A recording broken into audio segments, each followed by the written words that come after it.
li ñuy wax rek nettali si làmmiñu borom moom la dàqee dina gën a xuus dina gën a yaatal waaye itamit ci rubrique boobu tey am na ci gan goo xamante ne dina sottante ak moom xalaat laataa ñuy xuus monsieur Guissé ñaa ngi lay nuyu. di la fay ko di nuyu ñi nga xam ne ñuy seetaan ak fépp fu ñu nekk ci àddina bi di la ñaanal ajjuma ak jàmm. Saviez-vous yaa ngi naan ñu une bonne alimentation. waaw xam nga li gën a am solo ci àddina mooy li ñuy lekk. tey jii ñu war a door ci le savez-vous une bonne alimentation lan naka la tëddee lan mooy lekk gu sell lekk gu baax ci dundu doomu aadama te di bëgg ci dalal ki nga xam ne xam-xamam dafa nàcc jëm ci wàllu woowu mu di docteur Grace Ezan moom nutritionniste la moom lañ ciy dalal dorteel gi itam nuyu ko di leen nuyu docteur. maa ngi lay fay monsieur Guissé bonjour. waaw jërëjëf ñu ne bu ñu une bonne alimentation ci lan la war a tekki loolu. Une bonne alimentation déjà il faut que je pense que nous savons comment on définit ce que c'est qu'une alimentation. Vraiment, avant de commencer peut-être cette émission, il faut qu'on mette en place déjà des bases par rapport à certains concepts, comme l'alimentation. Définir ce que c'est une alimentation humaine. Et dans cette alimentation également, tous les autres concepts qui vraiment un peu donne un sens également à la bonne alimentation, quelles sont les politiques, quels sont vraiment les piliers vraiment de cette alimentation. Donc, en parlant de bonne alimentation... Docteur, est-ce que doo ci boole tuuti wolof comme ça ñu gën a mën a leeral aussi. D'accord. dina jafe lool waaye essayé acca. may dina jafe lool mais mën nañ jéem rek acca. Déjà une bonne alimentation yow déjà est-ce que monsieur Guissé définir nga wax nga alimentation ci olof. waaw mooy lekk gu am solo bu am njeexital ci dundu doomu aadama. voilà mooy lekkin bi voilà. donc on disait que posé nga ma benn question ci lan mooy une bonne alimentation.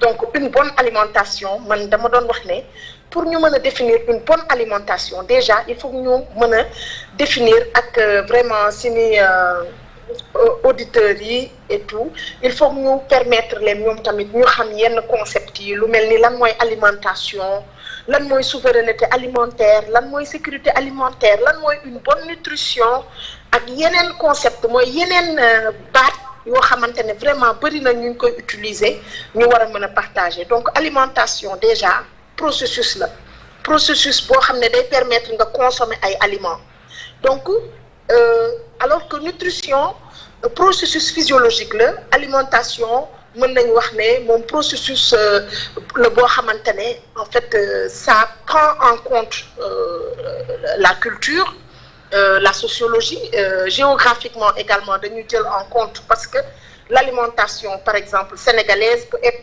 différente de l'alimentation chinoise par contre la nutrition mën nañu wax ne c'est universel. Voilà, nutrition mooy processus physiologique bi nga xam ne ça nous permet d'utiliser les aliments et les nutriments contenus dans les aliments mooy aliments yi lekk yi ak ferñeent yi nga xamante ne moo nekk ci biir aliments yi nan la ko suñu organisme di utiliser ba nga xamante ne dina permettre un bon développement mooy permettre nit ki dund bu sell dund bu ànd ak wér-gu-yaram dund bu ànd ak màgg bu normal. Donc, vous voyez un peu la nuance. Alimentation, c'est vraiment la nourriture consommée. Lekk yi ñuy lekk mu am ferñeent mu ñàkk am ferñeent en tout cas mooy lekk yi naka lañ ko vraiment préparer ba lekk ko loolu mooy vraiment l'alimentation. Alors que la nutrition, c'est beaucoup plus vraiment physiologique, beaucoup plus en fait métabolique. Voilà, nan la alimentation boobu nan lañ mën a tojee wala waaw tojee mën nañu wax lekk bi ba nga xam ne ferñeent yi ci nekk dina mën a jëriñ donc man pour un peu imager ça damay naan l'alimentation elle peut être géographique mais la nutrition elle est universelle parce que calcium bi minéraux bi ni ko suñuy suñu organisme di utiliser fii Sénégal noonu la ko yaramu également chinois bi wala yaramu japonais bi wala yaramu ivoirien bi di utiliser. Donc c'est important de connaître ces deux concepts-là. Maintenant, pour revenir à la bonne alimentation mooy lekk boo xamante ne dina am jeexital ci sa wér-gu-yaram, dina am jeexital ci sa nutrition ak ci sa dina la permettre nga am un bon fonctionnement monsieur comment il s'appelle monsieur Guissé, bon fonctionnement de l'organisme, une bonne croissance de l'organisme et l'entretien mooy ginnaaw fonctionnement bi croissance bi lépp mi ngi dox entretien de tous les jours. Donc loolu vraiment mooy la bonne alimentation boobu noonu. Donc ça veut dire que il faut un choix sur les aliments. Voilà, un choix sur les aliments ne veut pas dire qu'on ne va pas respecter la culture alimentaire également d'une société. Un choix sur les aliments mooy aliments yoo xamante ne dina permettre ferñeent yi ñu soxla pour sini développement ñu retrouver ko ci aliments yooyu noonu. Voilà, et ci bonne alimentation mi ngi commencer ci xale ba ca yaay jëf ca ba mu juddoo moom ci boppam yaayam. Donc parce que lu ñuy wax feebar bi ñuy wax la malnutrition, c'est un cercle vicieux. Donc alimentation adulte suñ ko bëggee lijjanti, il faut déjà qu'on connaisse l'histoire de cet adulte-là. Donc je veux dire la nutrition d'un adulte autant pour moi, la nutrition d'un adulte pour ñu mën ko jeexital, il faut que déjà son histoire, son passé ñu mën ko xam en termes de nutrition de sa mère et tout, parce que c'est ça qu'on appelle un cercle vicieux, le cercle vicieux de la malnutrition qu'on doit casser. Donc xale bu jigéen ba muy nekk xale dañ ko war a assurer une très bonne alimentation. Ba muy nekk njegemaar dañ ko war a assurer une très bonne alimentation. Mu nekk jànq tollu ci sëy wala tollugul sax ci sëy dañ ko war a assurer une très bonne alimentation. Xool la muy lekk bu tollee si dem sëy bay war a ëmb ak imbi également dañuy xool ndax tollu na déjà ci sëy. Donc ça c'est pour vraiment rappeler que il y a des effets négatifs du mariage précoce. Donc et bu tollee nag machallah ci ëmb ak imbi également lekkam dañ ko war a saytu une bonne alimentation. Donc une bonne alimentation nag mu nekk pàcc boo xamante ne bu xaw a yaatu boo xam ne peut-être dina au fur et à mesure dinañ ko développer waxtaan ci, mais déjà mi ngi commencer par lu ñuy wax diversification alimentaire. Foofu dama fay teg sama baaraam. Voilà. Peut-être ba beneen émission pour ñu mën a wax lan mooy diversification alimentaire, lan mooy surtout avant diversification alimentaire xale ba mu juddoo yan étape la war a jaar en termes d'alimentation pour ñu assurer ko une bonne alimentation. Voilà, merci beaucoup docteur. Donc dañ koy jël par étape pour nga xam ne ni ñu mën a waxtaanee, parce que dund nga sànq souveraineté alimentaire lan la mën a ëmb ci même une bonne alimentation, souveraineté alimentaire, accès aux aliments, loolu yëpp dafa nekk ay waxtaan peut-être dañ ci dellu si, mais dañuy wax ne chaque jour rek balaa ñu tàggoo nga jox ñu benn produit benn fruit nga wax ñu lan moo ci jeexital bi. Jamono ji nag jamono mango la de, est-ce que mango lu baax la wala baaxul? Merci monsieur. C'est effectivement alimentation, nutrition yaatu na yaatu boo xamante ne dinañ wax ci souveraineté alimentaire, sécurité alimentaire comme ni ma ko diggee woon ci njëlbeenu émission bi, mais puisque ñu ngi ci fin wu émission bi te astuce yi dafa am solo. Ñu ngi effectivement ci période des mangues. Man personnellement dama bëgg mango, donc maa ngi conseiller vraiment toutes les populations ñu am habitude di lekk, muy góor muy jigéen, surtout les femmes enceintes nañuy lekk beaucoup de mangue. Mangue dafa am solo vraiment, am na vitamine yu bari, vitamine C, source de vitamine C la, vitamine A, vitamine B1, B2, B6, te vitamine bu ci nekk dafa am rôle bu am importance bu muy jouer vraiment ci wérgu yaramu nit wala ci maintien wu wérgu yaramu nit. Voilà, donc mango am na solo, même tension artérielle mango bii nii buñ ko xeeb mën na jouer ci santé, ci tension artérielle, réguler ko.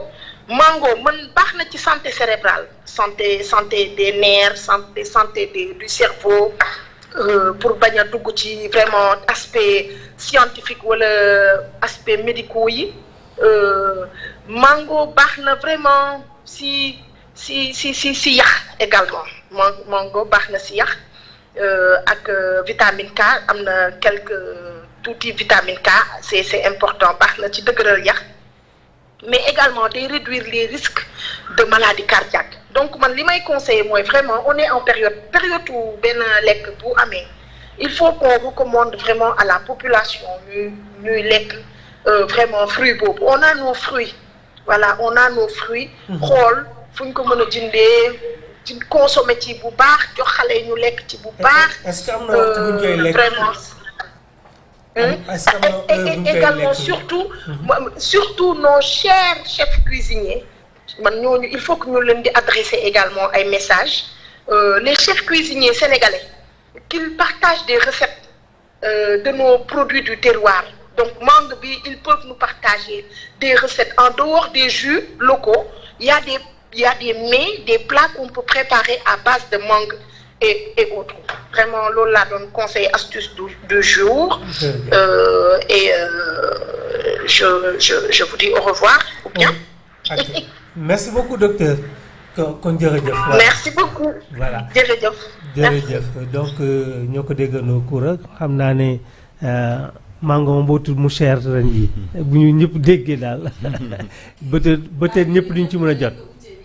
En tout cas ci li mu wax yëpp bu dee dëgëral yaa ne yokk vitamine C yokk cawarte day baax na ci cerveau. jar na ko wér gu yaram loo ko jëndee rek jar na ko. kon jàpp naa ne daal motu mango gën a cher am na ay vitamine C ay B1 te foog naa ne yooyu yëpp bu fekkente ne carence dafa am rek dañ lay laaj ne nga renforcer li nga xamante ne nii moom mooy ce système. dëgg la voilà jërëjëf kon di wax dox daje rek incha allah sëñ bi dellu si ci li nga xam ne moo jëm ci bonne alimentation dañu seet itam yeneen fruits yoo xam ne mu ngi fi. te ñu war ko mën a lekk fii nii balaa ñu koy jéggaane parce que peut-être am na njeexital am na ñun dañ koy lekk te xamuñu ko wala amaan na peut-être xam nañ ko mais jot ci moom mooy jafe ak lu ci munti nekk daañu ci joxe li nga xam ne mooy tegtal yi jërëjëf. mi ngoog dañ lay jaajëfal bu baax doyen rubrique bi am na solo loola jàngat bi aussi xam naa ne rek ñi ñuy bàyyi xel dinañ ko jëfee surtout les moments ñi nga xamante ne dañuy yore ay tout tànk parce que sànq yéen a ngi dégg mu naan bu fekkente ne sa alimentation wala nutrition bi dafa xaw a teg a témbe rek dafa fekk ne ca ndoxteel bala te foog naa ne aussi boo amee doom mu am yenn yi il faut nga xool fa mu dooree rek bu fekkente ne dafa amoon ay manquement dafay jaax aussi ñu xam naka lañ koy combler alors Abdoulaye ma bàyyi la yow aussi nga tàggatoo ce fut un plaisir. Oui, ça fait un plaisir mais di kontaan bu baax ci rubrique bi nga xamante ni doyen gisee andil nañu ko vraiment docteur ñëwal nañu leeralal ñu lu bëri ci li nga xam ne moom moo nekk une très bonne alimentation. Et je pense que loolu ku nekk itteewoon na mu xam ko parce que ñun dañoo nekk ay consommateurs yoo xamante ni le plus souvent dañuy consommer sax dañu xam fu mu jógee. Donc comme dañuy consommer aveuglement il va falloir que yenn saa yi ñu am ñu mel ni docteur ñu expliquer lan la ñu war a lekk ak naka lañ ko war a lekk ak ban anam lañ koy lekkee loolu je pense que dina nekk loo xamante ni ñu mën a dimbale bu baax a baax ngir ñu mën a am wér-gu-yaram boo xamante ni bu mucc ayib lay doon donc amoon mbégte kontaante feggoo woon ak yow Koura ngir waxtaanee lépp loo xamante ni dafa soxal wàllu éducation ci Midi Keng di jaajëfal bu baax a baax amee internet yi nga xamante ni ñu ngi doon teewlu bu ñu commencé ak léegi di leen dig dajee nag incha allahu rabbi semaine prochaine jaa ngeen jëf merci beaucoup docteur merci beaucoup monsieur Guissé. jërë ngeen jëf. merci beaucoup à toi Abdoulaye Diack di leen wax ne rek mbégte la woon ak bànneex may feggoo ak yéen plateau bi doyen Guissé merci à vous Malay mi fi nekkoon ak Pape Mamadou pour ci première partie bi di leen wax ne rek saa su ne ni lay demee ci Midi Keng dañ leen daal di dëxëñal ay rubrique ginnaaw information yi leer te wóor yi ñu leen di baaxee saa su ne duma yëkkati jotaay bi te jaajëfaluma ñi fare ci partie technique bi Basile et son équipe merci à vous dig daje lundi incha allah voilà loolu nag di leen souhaiter un très bon week-end.